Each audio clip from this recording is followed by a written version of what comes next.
તો રાજકોટમાં Ladani builder group પર થયેલી આઈટીની તપાસમાં મોટો ખુલાસો। કરોડોના વ્યવહાર છુપાવવા લાડાણી ગ્રુપે સ્લમ વિસ્તારમાં ઓરડી ભાડે રાખી હતી। લાડાણી ગ્રુપના વિશ્વાસુ કર્મચારી સ્લમ વિસ્તારમાં અવારનવાર મુલાકાત લેતા હતા। પીજીવીસીએલ ઓફિસની પાછળ સ્લમ વિસ્તારમાં છુપાવ્યા હતા દસ્તાવેજ, લેપટોપ, કેટલાક દસ્તાવેજો મળીને 500 કરોડના વ્યવહારો મળ્યા।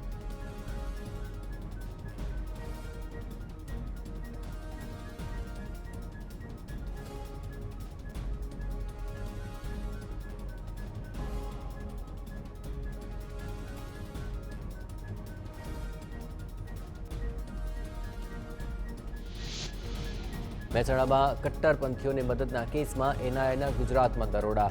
મની ટ્રાન્સફરનો રેલો બહુચરાજી સુધી પહોંચ્યો। નીલકંઠ મોબાઈલ અને મની ટ્રાન્સફરની દુકાનમાં તપાસ।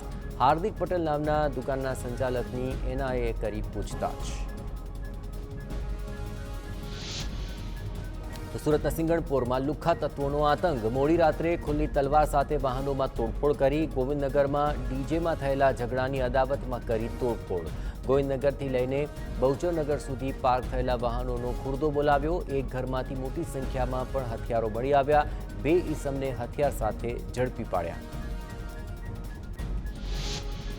સુરતના ડભોલીમાં તોડફોડ બાદ પોલીસ એક્શનમાં। સમગ્ર વિસ્તારમાં પોલીસ અધિકારીઓ હાથ ધર્યું કોમ્બિંગ। ડીસીપી અને એસીપી કક્ષાના અધિકારીઓના નેજા હેઠળ લોકોના ઘરમાં કરાઈ તપાસ। કેટલાક મકાનમાંથી હથિયારો મળી આવ્યા।